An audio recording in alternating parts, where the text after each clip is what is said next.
लखनऊ से एक बेहद हैरान और दिल को हिला देने वाली खबर सामने आई है, जहां पर पबजी गेम खेलने से इनकार करने पर 16 साल के एक छात्र ने अपनी मां की ही जान ले ली।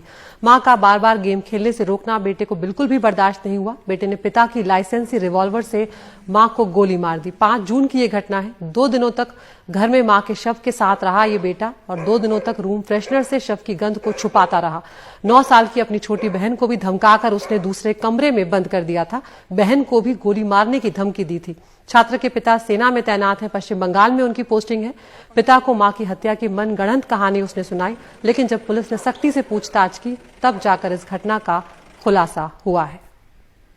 जो प्रिलिमिनरी जो इन्वेस्टिगेशन है, हमारी जो पूछताछ, उससे पता चला है कि ये लड़का जो है ये पबजी गेम का ये एडिक्ट था और इसकी मां इसको गेम खेलने से रोकती थी, जिससे क्षुब्ध होकर के इसने इस घटना को अंजाम दिया है। इसने अपने फादर की लाइसेंसी पिस्टल थी जिससे इस घटना को अंजाम दिया है। सैटरडे और संडे नाइट को लगभग 3 बजे के आसपास इसने इस घटना को अंजाम दिया। 2 दिन तक ये उसी घर में अपनी सिस्टर के साथ रहा। लखनऊ से एक बहुत ही शॉकिंग इंसिडेंट सामने आया है। एक 16 साल के बच्चे पे आरोप है कि उसने अपनी मां को गोली मार दी और वो भी सिर्फ इसलिए क्योंकि वो मोबाइल फोन पे एक गेम खेल रहा था और उसको मना किया गया। इस घर में वारदात हुई है। ये लखनऊ के बाहरी क्षेत्र में है और अभी इस घर पे ताला है क्योंकि ये लोग यहाँ से नहीं है और जो जिनकी मौत हुई है उनकी बॉडी यहाँ से ले जाई जा चुकी है।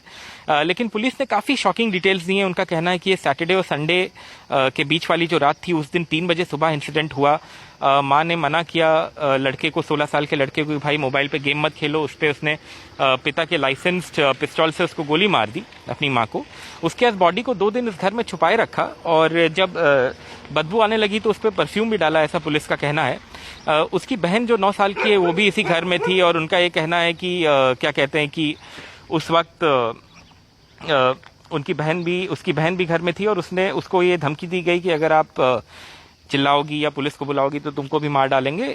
बाद में जब स्टेंच ज़्यादा हो गई, बॉडी को डिस्पोज ऑफ नहीं कर पाया, तब उसने अपने पिता को फ़ोन किया जो दूसरे राज्य में पोस्टेड हैं और ये बताया कि एक इलेक्ट्रीशियन ने इसकी माँ को मार डाला है। ये भी सजेस्ट किया शायद कि कोई अफेयर चल रहा था दोनों के बीच। उसके बाद पुलिस आई, एक पड़ोसी आए, फिर पुलिस आई। उसके बाद कहानी में गड़बड़ लगी। उसके बाद जब इंटेरोगेशन हुआ है तब ये सब बातें सामने आई हैं। तो ये जो अनरेगुलेटेड मोबाइल फ़ोन यूजेज है या गेमिंग का जो यूजेज है बच्चों में, टीनेजर्स में, उसके ऊपर ये काफ़ी बड़े बड़े सवाल खड़ा करता है इस तरह का इंसिडेंट। फिलहाल यहाँ कोई है नहीं क्योंकि जैसा कि मैंने कहा ये परिवार यहाँ का मूलभूत नहीं है लखनऊ का, लेकिन बहुत ही शॉकिंग इंसिडेंट यहाँ पे हुआ है।